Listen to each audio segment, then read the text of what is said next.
We're live. Before we start, I'd like to read out this message. So please know that this meeting is being recorded by the Town Council and where possible live streamed on YouTube. Please note that this recording device is sensitive and the live stream may be recorded by third parties, so do not say anything you do not want recorded. If necessary, I will direct all recording in the room and the live stream to be stopped, but generally I want to avoid doing that. So we will normally record everything except any item taken in a closed session. Members of the public may also make their own recordings, but must follow our rules of doing so, including stopping recording when requested. Whilst we do not accept anonymous speaking in public forum, members of the public who wish to speak but do not want their names published must please indicate this before saying the piece. Thank you. The first item really is the fact that I'm the chair or the vice chair here this evening, so we need to elect a temporary chair. Councillor Green. I'll propose you then. Councillor Smith. Yes.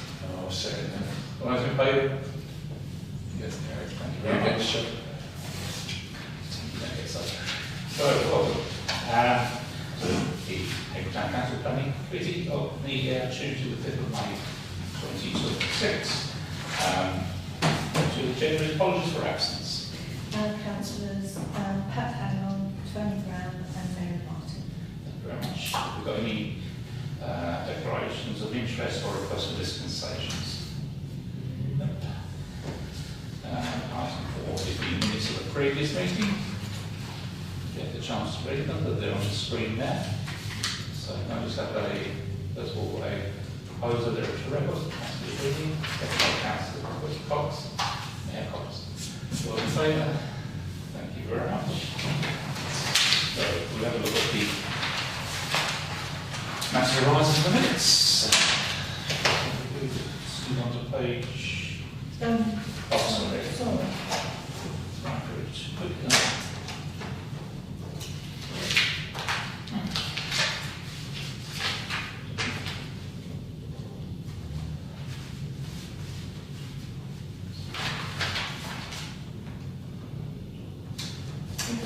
Okay. Other one? Sorry.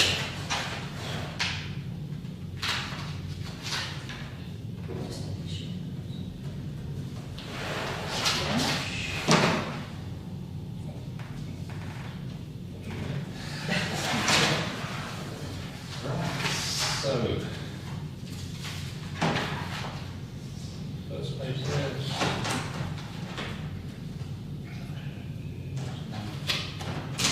Writing there. Lots of comment, commission, chipping. Writing there, is there? It's a very short meeting. And there's the decisions. Okay. Would you okay with those? Yeah. Lovely, thank you. Moving on then is members of the public to speak on planning matters have an application for the committee. There is no members of the public, so we move straight on to 7, which is considered planning applications for West Side. This day there is none, and this will start with application 1 on this B, which is DC 26/0507 FUL.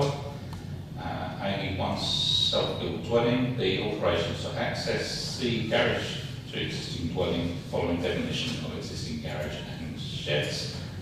This one is Bradbury at 89 and it's at 89 Wheatfield Road. So, any comments?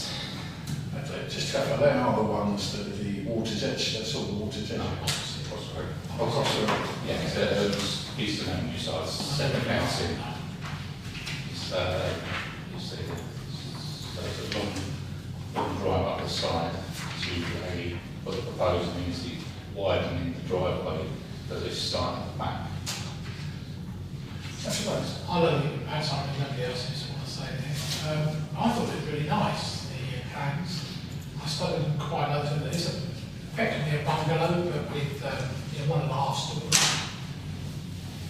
Yes, it's in someone's back garden, and also the access is not brilliant off Withersfield Road, but then having said that, so is the house, there it's there.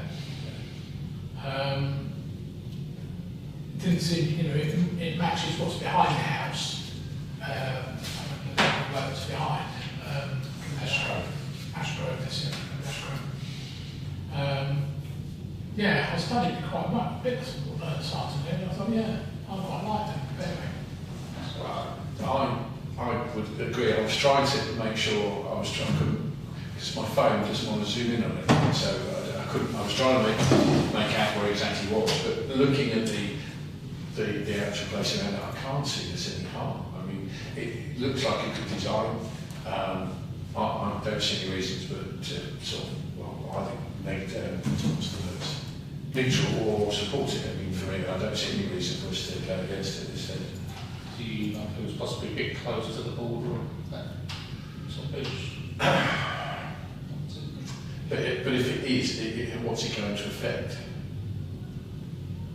I mean, that's what I was looking at. That I felt that, yeah, I didn't see any overall reasons to think it was bad.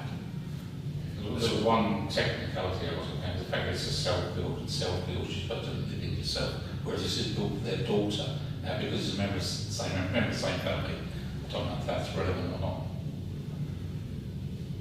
Well, they're still supposed to live in it as your main residence. That's what something you do as self-build. Look, I don't know about self-build. Annexes, yes, I understand, but not self-build. I mean, you can have a self-build anywhere. I don't understand the implications of that. I mean, if it's what does that mean technically? Surely, even if it was, they'd still have to follow the same guidelines and everything else.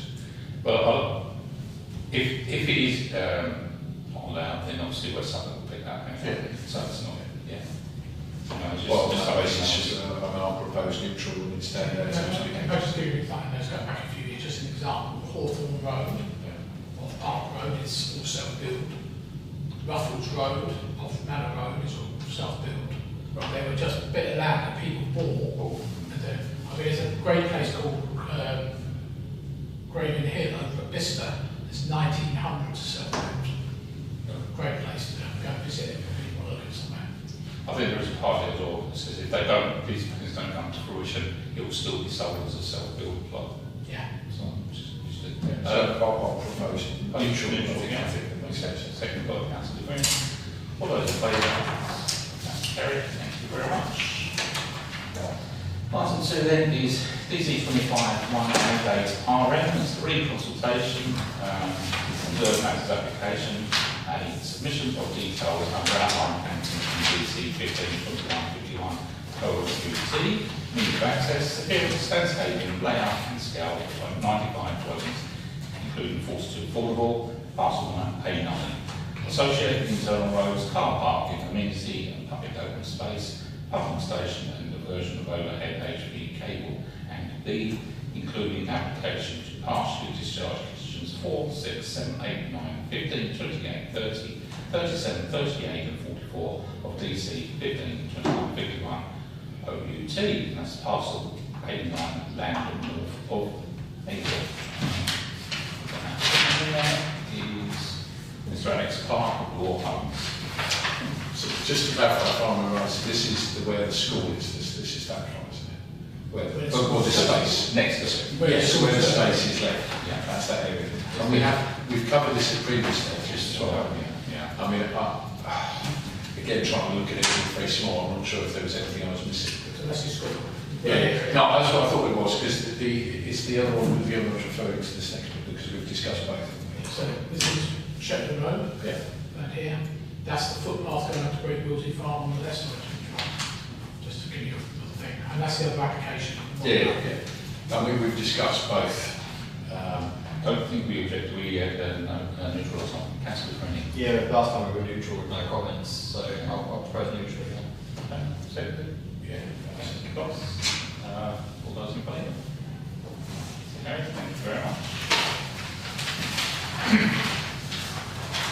Item 3 is DC 25-1990 RM, against a re-consultation, a submission of details under outline Commission DC 15-21-51 OUT, means of access, appearance, landscaping, layout and scale for 250 dwellings, including 72 affordable, parcels A14 and A15. Allotments, parcel B2, associated internal roads, car parking, amenity and public open space, pumping station and diversion of overhead HV cable. B, including application to partial discharge conditions 4, 6, 7, 8, 9, 15, 28, 30, 37, 38 and 44 against Mr Alex Clark, Bill Holmes and Haverhill Land Management Limited, Land North East of Haverhill, English Way.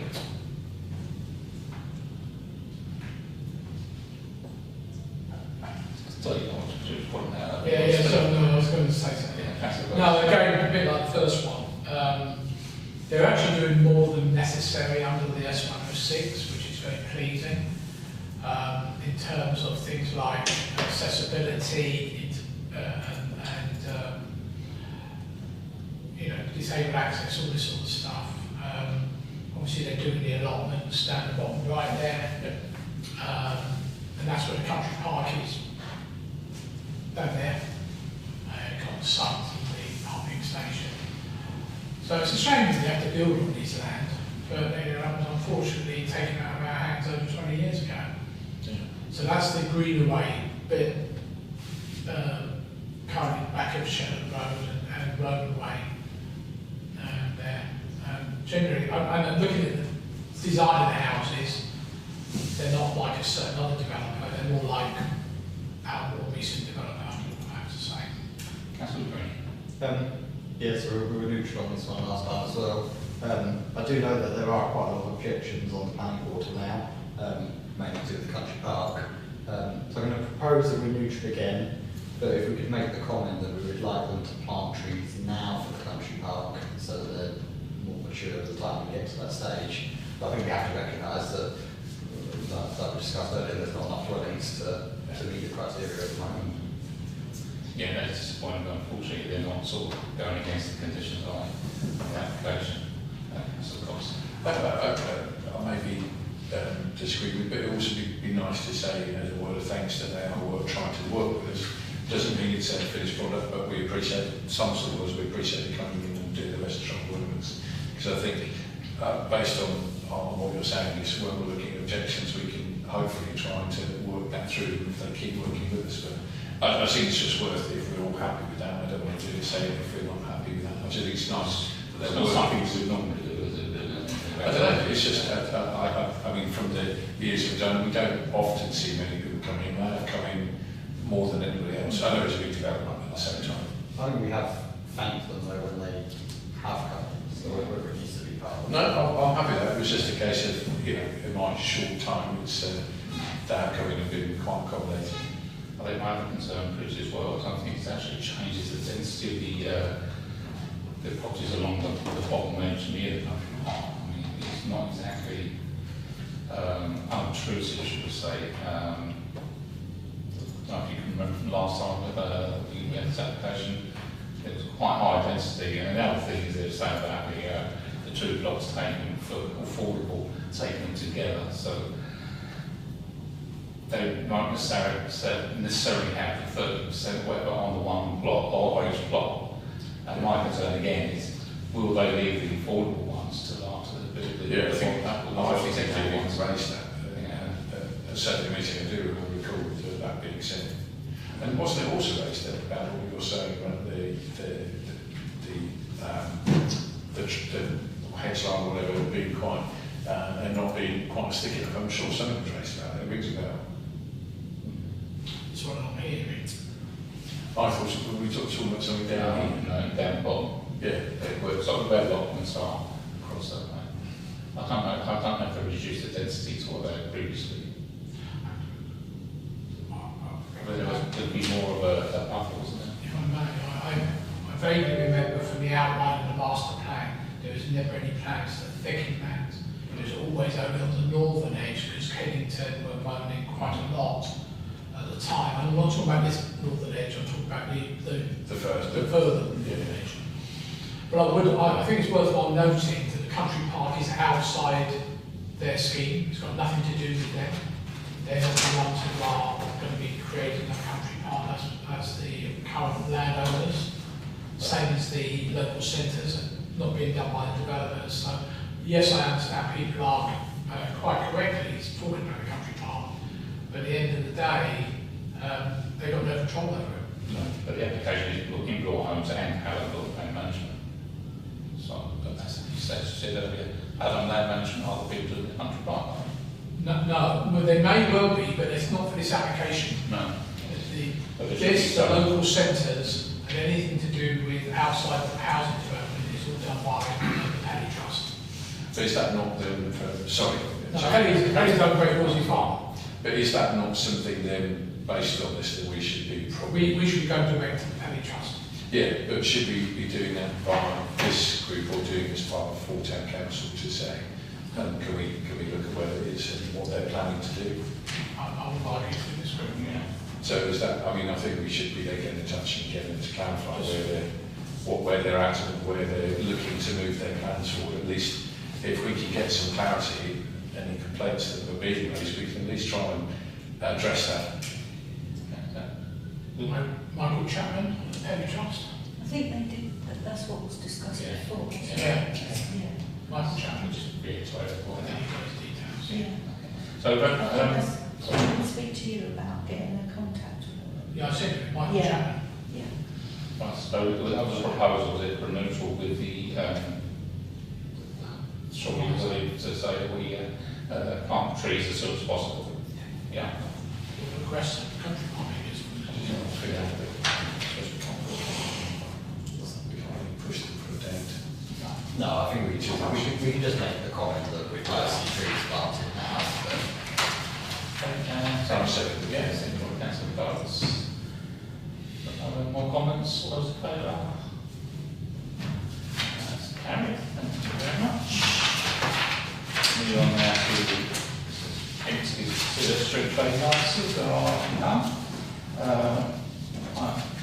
Item 9 matters to report, just wanted to call attention today to the fact that still not all applied to be a second school. So I know it's outside of our district, outside of our town, but you no doubt it will affect us. So We can comment. yeah, so It would be worth looking at, because obviously Castle Manor gets people from Stirling to Castle Manor. I go to Samuel as well. I'd be interested to see long term, when there is more definite plans, whether they would include Haverhill as part of the council.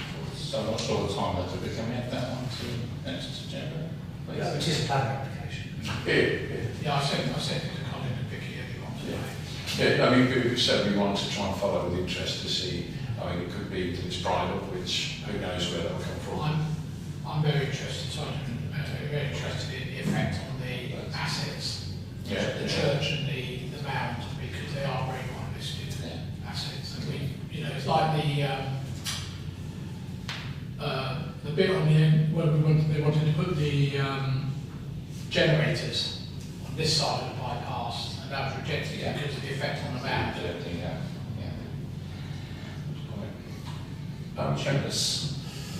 So it's something to raise, but it may not be, it's not necessarily for this, but I'd have to get it looked into probably more for our county councillors. But I was stunned, as I had to go to Felixstowe on Thursday, how long stretches of roads had been repaired. I mean, not just short bits of road, we're talking miles of new laid road. And I just thought it was quite stunning how that's happened, and yet a town that's got so little. So it could be worth trying to find out what's happening with potholes when you have miles of road being redone. Find out after next Thursday, won't we? Yes, it's Thursday. Sorry, Colin, are you aware of anything? Well, I'm not aware, but Sizewell C comes to mind as possibly funding lots of road improvements because they could bring all their lorries through there. So. It's just that I wish I would have noted where I exactly was, but my understanding was taking me down some of the most ridiculous roads. But I was stunned that I was going along and it was freshly laid roads. And when you look at the state roads around our town and potholes and all roundabouts, I just found it quite stunning. You can have so much road be done. And on country roads that aren't busy like some of the main roads around that, so I did find it quite stunning. If you didn't go like the main road and you went like through Lavender and all that sort of places, they've done a hell of a lot of resurfacing over there over the last year or so. I noticed it as well. Yeah, And stunning. also where Colin used to do it as well. If I just want to mention also about the Vixen pub, it looks like they are progressing now. They've asked for some conditions to be discharged, one of which is lining the car park, white lighted car park. So I went to the property and planning and said, are you going to talk to the businesses? No, why should we talk to the businesses? What's in the car park? It's our car park, we can do what we like. I said, well, actually, they do have a covenant on it from over 50 years ago that says that car park can only be used for businesses. But also, they've got some suggestions. Why don't you talk to them? Well, we may do. But apparently we have no legal requirement of giving this break. So, Who was this you were speaking to? planners to start with, and then also property initially, but then I went, I got one of the owners talking direct to property and saying, look, just tell us what you're planning to do, because we were suggesting some things, and, you know. Is there not somebody who can talk to regarding like a portfolio that can have a little bit more? I think I want to just let them get on with it now. I just want to just let you know that's what, so they are progressing it, they've asked for some discharge of conditions. So we can go directly to the anyway, so that's... Yeah, exactly. Yeah, I've done it. So, I'm not turning to a moment festival. No. But brilliant, anything's good? Anything you'd like about? No, I don't. Anything? I'll leave it till afterwards. Okay, thank you very much. So, 19th date, the next meeting is Tuesday, 19th of May. Come round quick, don't they? And close the meeting at